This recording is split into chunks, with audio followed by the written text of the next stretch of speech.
Sir sir sir మా పాప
ఇది రన్ చేసిన మా ఐఎంఏ కోఆర్డినేటరు, దీనికి కూడా వర్క్ చేసిన డాక్టర్ నళిని పద్మ స్టేజ్ మీదకి రావాల్సిందిగా కోరుతున్నాను.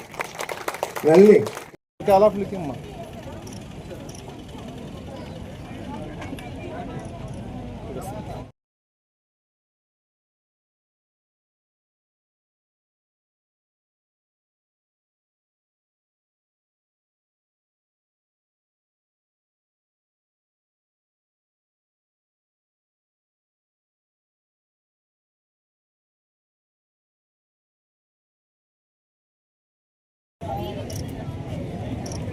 Okay sir.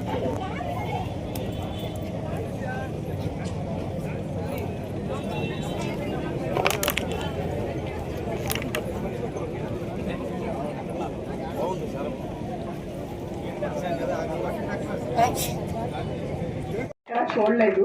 And Rotary Club, Red Cross అందరికీ థ్యాంక్స్ ఈరోజు ఇలా ఇంత మంచి ప్రోగ్రామ్ కండక్ట్ చేసినందుకు. సో క్యాన్సర్ ఈ పదం వినంగానే అదొక స్టిగ్మా, ఎయిడ్స్ లాగా క్యాన్సర్ అని పదం వినంగానే పేషెంట్ ఫస్ట్ భయపడిపోతాడు. ట్రీట్మెంట్కి ఆల్మోస్ట్ సైకియాట్రిస్ట్ రేంజ్లో కౌన్సిల్ చేయాల్సి వస్తుంది ఒక ఆంకాలజిస్ట్. మిగిలిన ఓపీతో పోల్చుకుంటే వాళ్ళు ఏంటి అంటే కన్విన్స్ అయిపోతారు ట్రీట్మెంట్కి. బట్ క్యాన్సర్కి అలా కాదు, చాలా ఎక్కువ కన్విన్స్ చేయాలి. బట్ మీరు ఒక విషయం మర్చిపోతున్నారు, క్యాన్సర్లోనే కెన్ ఉంది, యూ కెన్. ఇంతకుముందు ప్రీవియస్గా మీరు ఆల్మోస్ట్ హైదరాబాద్కి, అడయార్కి అలా వెళ్ళే ట్రీట్మెంట్స్ అన్నీ కూడా మన కూతవేట దూరం నెల్లూరులోనే అన్నీ అవైలబుల్ ఉన్నాయి, ఇంక్లూడింగ్ పెట్-సిటీ. పెట్-సిటీకి మీరు ఎక్కడికో వెళ్ళాల్సిన అవసరం లేదు, నెల్లూరులోనే అన్నీ దొరుకుతాయి మన మెడికవర్ హాస్పిటల్స్లో.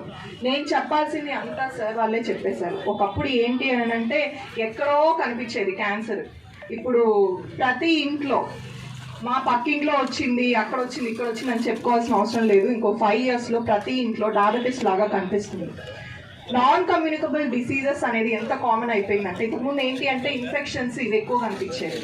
ఇప్పుడు క్యాన్సర్స్, డయాబెటీస్, ఇన్ఫర్టిలిటీ హాస్పిటల్స్ అండి, ఎక్కడ పట్టినా ఇన్ఫర్టిలిటీ. ఇంతకుముందు ఇన్ని కేసులే చూడలేదు. వీటన్నిటికీ తీసుకుంటే కామన్ కాజ్ అడిక్షన్స్ కాదు. పేషెంట్ వచ్చి మమ్మల్ని అడుగుతారు, మాకు ఏ అడిక్షన్ లేదు, క్యాన్సర్ వచ్చింది. అడిక్షన్స్ ఇంతకు ముందు మెయిన్ రీజన్, అవాయిడబుల్ రీజన్.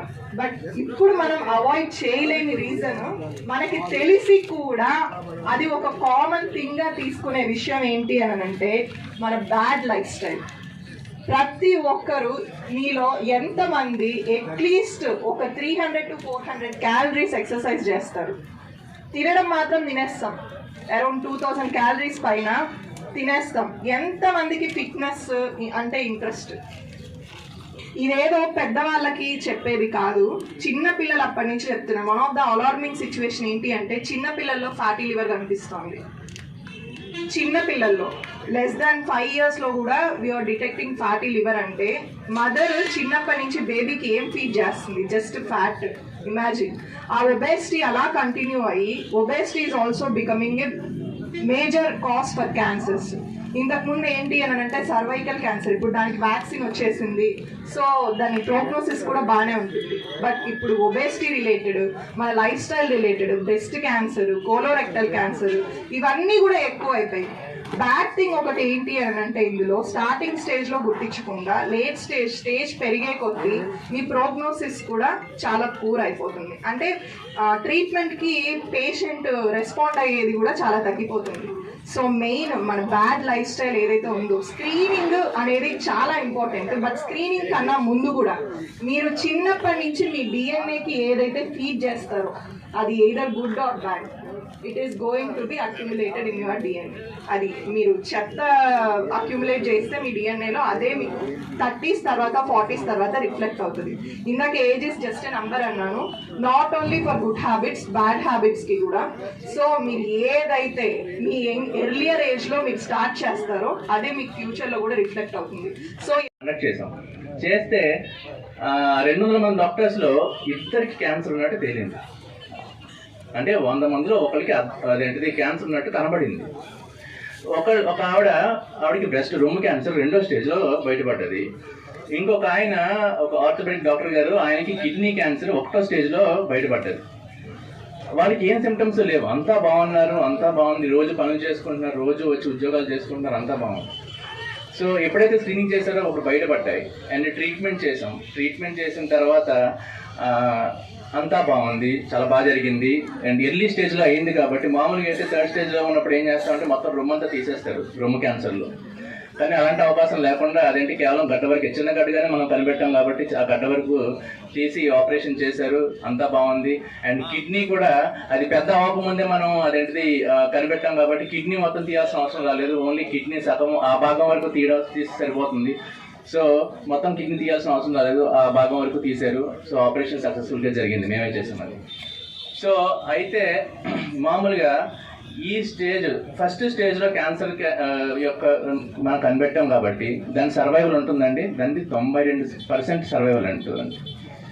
అదే 3rd స్టేజ్లో కిడ్నీ క్యాన్సర్ మనం కనిపెట్టినట్టు అయితే ఆయనకి సిమ్టమ్స్ వచ్చి యూరిన్లో రక్తం పడి ఆయన హాస్పిటల్కి తెలుసుకుని హాస్పిటల్కి వచ్చేసరికి 3వ స్టేజ్ అవుతుంది. 3వ స్టేజ్లో కనిపెట్టి ట్రీట్మెంట్ చేస్తే మొత్తం కిడ్నీ అంతా తీసేయాల్సిన అవసరం ఉంటుంది అండ్ దాని సర్వైవల్ వచ్చేసి 37% మాత్రమే ఉంటుంది.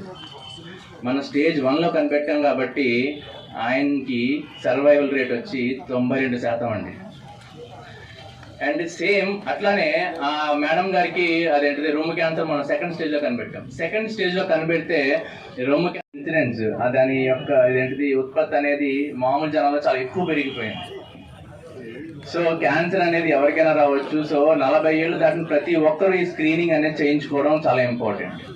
అంటే స్క్రీనింగ్ అంటే వచ్చేసి అది మనం పక్కన వాళ్ళకి, బయట వాళ్ళకి, మన దగ్గరికి వచ్చే పేషెంట్స్కి చెప్పడం కాదండి, అది మన ఇంట్లోంచి మొదలు పెట్టాలి. మన ఇంట్లోంచి మొదలు పెట్టి ఆ తర్వాత అదేంటి మా వాళ్ళు అందరూ చేయించుకున్నారు అని చెప్పేసి సొసైటీకి చెప్పాలి, అప్పుడే సక్సెస్ఫుల్ అవుతుంది.